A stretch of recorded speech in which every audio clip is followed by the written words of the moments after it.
我哋做咗 live 嚟㗎。Hello, happy Easter, everyone. Hello. So it's been a while. I've been away for Easter.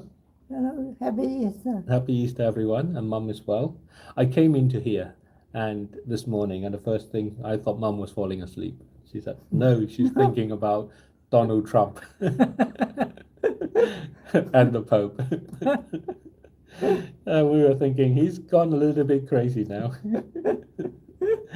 and so kind of it's I'm not sure what he's trying to do. But anyway, we like the Pope. Yeah. So just so we know, we like the Pope. We think that actually peace is better than war. Yeah. Yes. So whatever the reason, peace is better than war. So I'm reading my book, Thriving at Nature's Pace. It's about a new approach to climate change, and we are about halfway through. So we've gone really well, Mum. What do you think? Yeah. And we started towards the end of last year. The book was published, and my mum, who can't read very well anymore because of her eyes, was wondering what it was about. So I thought, let's read it together. So mostly so that every morning, or most mornings, I get the chance to come by and spend a short bit of time together and read, and we catch up a bit. So it's really nice. So we're going to carry on doing this, and it's lovely to have you join. So anyway, as I said, it's about a new approach to climate change, and this chapter, some experiences. I'm going to split that probably into two, just a couple pages at a time. It's about some of the experiences I've had since COVID, working with grassroots communities. And before that, I ran hedge funds for 30 years. So I come from very different sort of background. And for a decade before that, I was leading advanced physics research. So I've gone from advanced science, going into hard-nosed finance and money, into working with grassroots communities. And this book brings them all together, Thriving at Nature's Pace, to propose a new approach to how we think of climate change, how we can be prepared, how we can personalize it, so that it becomes an opportunity for us to live a fuller life as what we are, rather than fearing it in that way. It's kind of, then that incidentally goes back to the Pope and the message he gives as well, because Mum's Catholic and so am I.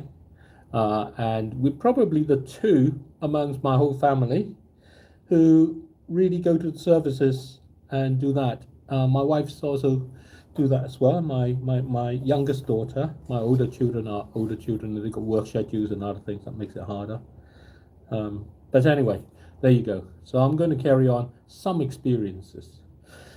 So this chapter is a reflection on the experiences, the author, that's me, and the team at Rethinking Choices, that's myself and my friend at the time, Richard, gained while working with young people in Kenya.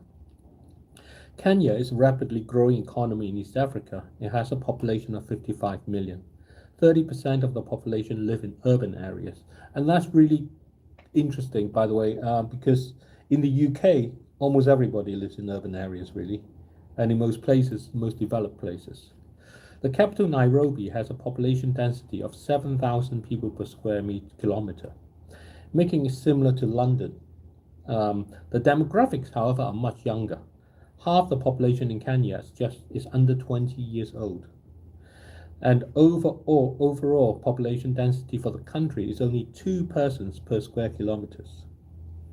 The UK, in comparison, has 279 people per square kilometer. So in Kenya, you can walk around, go a kilometer by a kilometer and see maybe 2 people, one other person, because it's 2, and you're one of those. And in the UK, you'll be bumping into each other. Nairobi is a fast developing city. The patterns of growth follows the trend in much the rest of the developing world. During the first several visits that the author made, it was clear that the city was mimicking the development patterns of the developed world. Traffic jams and air pollution are too often the sad indicators of growth. This puts the country on a similar development path as other developing nations, which is to transform rapidly into replicas of 20th century visions. By the way, we live in the 21st century now, so they're actually visions of the past. These are dominated by large infrastructure projects to deliver high-rise buildings, extensive road systems, and insatiable consumption. However, with a population density of only 2 people per square kilometer, and with the majority of living in rural areas, large infrastructure projects make little sense. The pattern is blind to the vast social, economic, and environmental problems that these approaches created in the developed world. In particular, they are precisely why climate change has come about. While developed countries are struggling to find ways to wind back on the mistakes they made, Kenya, like many other developing countries, is on a path of repeating those mistakes. They are seen as the necessary price of economic progress. This is hugely relevant to the future of climate change. The pattern of growth is highly energy intensive. Its ultimate aim is to create insatiable consumption appetites. Growth has to be seen in terms of how communities can thrive. It needs to be detached from a competition of how much goods and services a community can consume. If there is to be a chance that oil, gas, and coal will not be exhausted as the developing countries take their place to lead the world, it has to come through an awareness of growing at nature's pace. That's the title of this book, Thriving at Nature's Pace. This takes it back to the diversity of these places. They offer many different models of how communities can thrive. Kenya has incredible richness with over 40 different tribes, speaking over 60 different languages. The vast country has diverse ecological areas with a depth of traditional heritage. The westernized patterns of growth threatens this diversity. However, money is an issue. Money makes it too easy for needs to be fulfilled. By definition, this is no longer growth at nature's pace. It is growth at money's pace. Growth becomes driven by the 150 trillion or so dollars of investment money looking to turn the world into more consumers with insatiable appetites. The author and the team at Rethinking Choices have spent 3 decades making money for big money.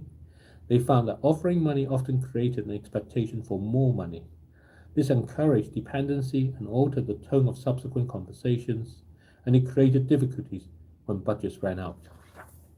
So I think I'm just going to pause here, and we'll carry on tomorrow on this, because I think it's good to take this slowly and really think about what it is. Yeah, Mum. So what do you think? Kenya, Nairobi is down in the south, is it? It's in the middle, on the east coast. On the east coast. So I Then phase out. where is Kenya? Kenya is on the east coast. So on the map of Africa, Yeah? if you come from the bottom, it comes up and sticks out, and then it goes back in. So Kenya is the bit where it's sticking out Kenya is sticking out. on the east side, so Yeah. facing towards Asia. Yeah? And Nairobi is in the middle of the country. In the middle. Yes. So Kenya is quite a big country, and it was they were all British colonies back in the day. And I think the famous president at the time was Kenyatta, who had and next door to it is Uganda. And Uganda was Idi Amin, I think.